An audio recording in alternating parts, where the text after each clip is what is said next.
You know that feeling, right? You're watching the market, you think you got a trade lined up, but actually pinpointing where to take profit, it feels, well, more like guesswork sometimes than actual strategy. It really can. And today, we're looking at a tool that tries to bring a bit more structure to that, specifically within the ICT inner circle trader world. It's using standard deviation for setting trade targets. Right, standard deviation, but maybe not how everyone traditionally thinks about it. Exactly. We need to be clear here. This isn't your typical stats class standard deviation measuring variance. Okay. In this ICT context, it's used as a Fibonacci technique. Think extensions, projections, basically mapping out where price might go after a certain kind of move. So more about potential future levels, not just retracements. Precisely. Yeah. It's about projecting potential exit points. Okay, cool. And our guide for this is a YouTube video, How to Find Price Targets Standard Deviation Projections by Justin Moerlein. We're basically going to pull out the core stuff for you. Yeah, cut through the noise and get to the practical bits. What's useful is that he actually shows himself using it. Real charts, real examples. Not just theory, then. No, it's applied. You see the process. So our mission here is pretty focused. We want to get our heads around the specific way of using standard deviation, how it works for setting targets, remember, targets, not entries, and dig into his specific method, settings, observations, the works. Okay, let's dive in. So first off, in this ICT framework, what is this standard deviation actually representing? Because it's not the textbook definition, like you said. Right. Forget bell curves and beta spread. Right. Here, it's a Fibonacci tool.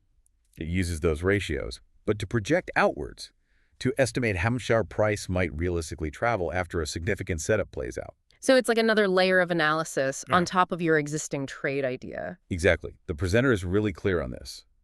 It's for confluence. It doesn't tell you to trade. You need your main reason first. Yeah, that usually comes from higher time frame analysis, right? Looking at those PD arrays, premium discount arrays. Things like buy-side liquidity, sell-side pools, fair value gaps on the bigger charts. Precisely. You need that directional bias first. Standard deviation comes after that. Okay, so I got my higher time frame bias. Maybe I see a potential setup forming.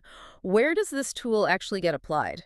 It gets applied to what he calls the manipulation move. This is a key term. Manipulation move. What defines that? It's the last bit of price action. The swing that sweeps some internal liquidity. So like recent short-term highs or lows. Yeah, exactly. It takes those out Yeah. just before the market properly shifts structure. A clear break of a swing point confirming the change in direction. Okay, let's use that short example again. Price runs up to a higher time frame resistance area. Right. Maybe a buy-side PD array. Then it just pops above some recent highs. Takes out stops, maybe? That's the internal buy-side sweep. Yeah. Then, crucially, you see a strong move down, breaking a previous low that's your market structure shift downwards. Okay. That whole swing from the very high point just before the break down to the low it makes after the break, that is your manipulation move for the short setup. Got it. So we've identified that specific price leg. How do we physically draw the fib tool then? Simple enough. For that short trade aiming lower, you draw the standard fib tool from the high of that manipulation move down to its low. And for a long, if we expect a price to go up. Opposite. Low of the manipulation move up to its high. Makes sense. Now, which levels on the fib tool are we actually watching for targets? It's the extensions, right? Beyond the 0%. Yes, exactly. He really zooms in on the projections. The primary target zone he highlights is between the 2 and the 2.5 standard deviation levels. 2 to 2.5. Why that specific zone, did he say? He doesn't explicitly state why in terms of market mechanics, but observably it seems to be a common area where price often reaches after these setups. It could represent, a logical first extension of that impulse after the manipulation. Okay, a primary target zone. Is there anything further out? Yeah, the 4 standard deviation level is mentioned as a secondary target. A bit more of a stretch goal, maybe. Right. But here's the really important bit he stresses, that you want these projected levels, whether it's the 2 to 2.5 or the 4, to line up with other significant levels. Back to confluence. Always. Yeah. So does that 2.5 projection land right on some old lows sell-side liquidity? Mm-hmm. Or maybe there's an unfilled gap there. If it does, that makes the target much more convincing. It's about stacking probabilities. Makes total sense. Did he mention any specific settings he uses on his Fibonacci tool, different percentages? He does show his settings briefly. He includes the standard ICT optimal trade entry levels, the 62 and 79% retracements. But those are for entry, right? Not these targets. Exactly. For this technique, the focus is purely on the extension levels beyond zero. So specifically the 2.25, the 2.5, and the 4, those are the ones he uses for the projections. Okay, good clarification. It's about using FIDs differently here for projection, not retracement entry. Let's get into those examples. He showed NQ, the NASDAQ, first. Yeah, so the NQ example showed price taking out buy-side liquidity first, then a sweep of internal highs, and then bang, a clear break of structure downwards. Setting up the short. Right. So he identified the manipulation move, that last push up before the breakdown, drew the standard deviation tool from the high to the low. And the target. The 2 to 2.5 projection lined up really well with a visible area of sell-side liquidity. Actually, it was a set of equal lows down there. Oh, interesting. Confluence again. Yep. Made it a strong candidate for the primary target. And did price get there? It did. The video showed it hitting that 2 to 2.5 zone, and then it actually kept going down to the 4 standard deviation level too. So it played out quite nicely in that case. What about the Euro-HUSD example? Similar idea. Very similar pattern. Buy side taken, internal sweep, break a structure down, define the manipulation move for a short, Okay. applied the standard deviation projections, Yep. and this time, both the 2 to 2.5 zone and the 4 level coincided with a significant external sell-side liquidity pool. So a bigger target area was hit. Yeah, price moved down, hit the 2.5 area, continued, tagged the 4 level, and interestingly, it showed a bounce right off that 4 level. Suggesting it acted as support, maybe? Or at least an area of interest? Seems like it.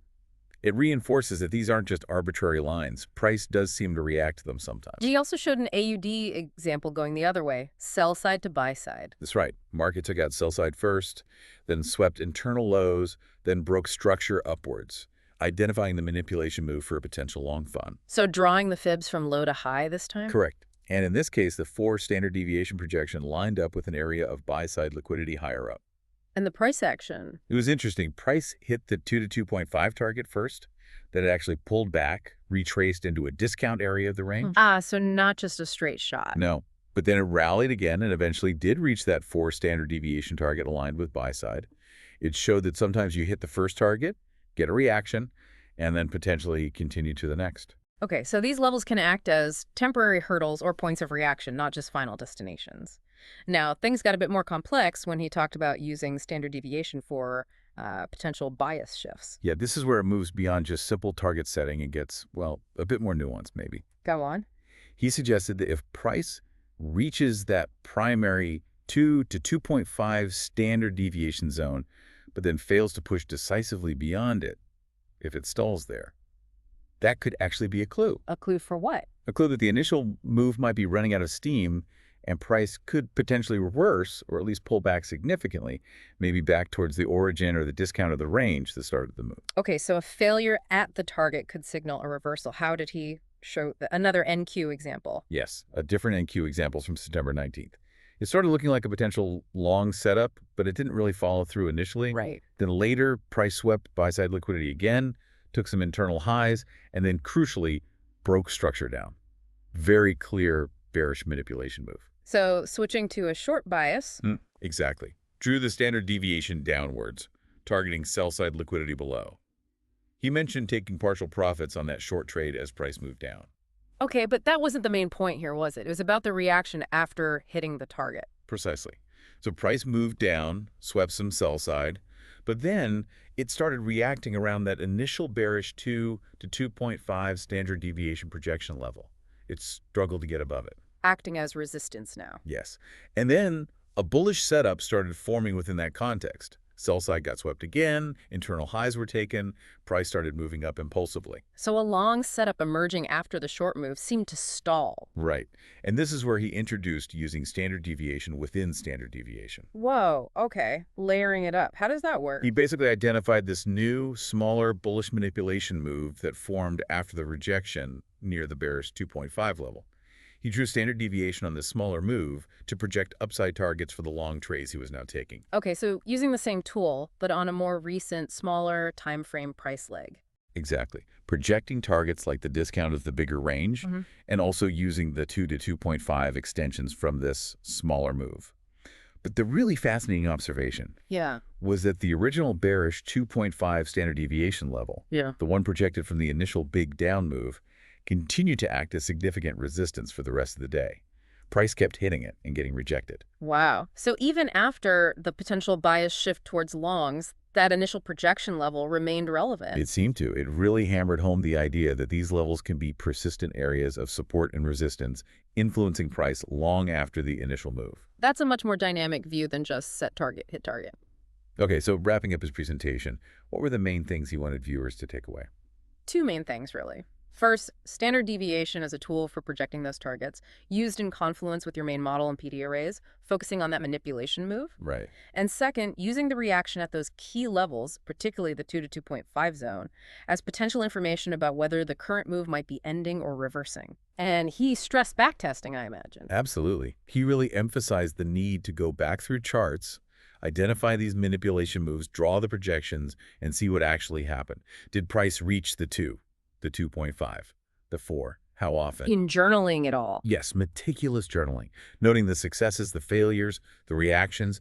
That's how you build confidence and really understand if and how this fits into your trading. Okay, let's quickly recap the core ideas from this deep dive into Justin Werlein's take on standard deviation. All right, so number one, it's a Fibonacci projection tool in ICT, not statistical SD. Got it. Number two, you apply it to the manipulation move, that liquidity sweep before a market structure shift. Okay. Number three, the key targets are the 2 to 2.5 standard deviation extension zone primarily, and the 4 level secondarily. But crucially, Crucially, these must align with other PD arrays for confluence. Don't use them in isolation.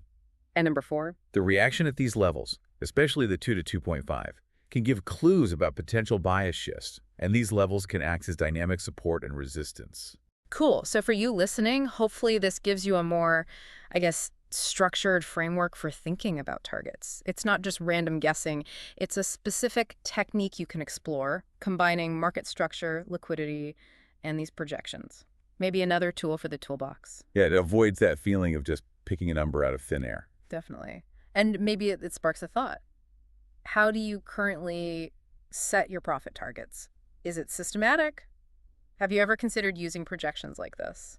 It's worth thinking about, right? Maybe take some time, do that back testing he suggested. See if you notice price reacting consistently around these 2, 2.5, or 4 standard deviation levels on the charts you trade. You might be surprised by how often these potential support and resistance zones are actually influencing the price action you're already watching.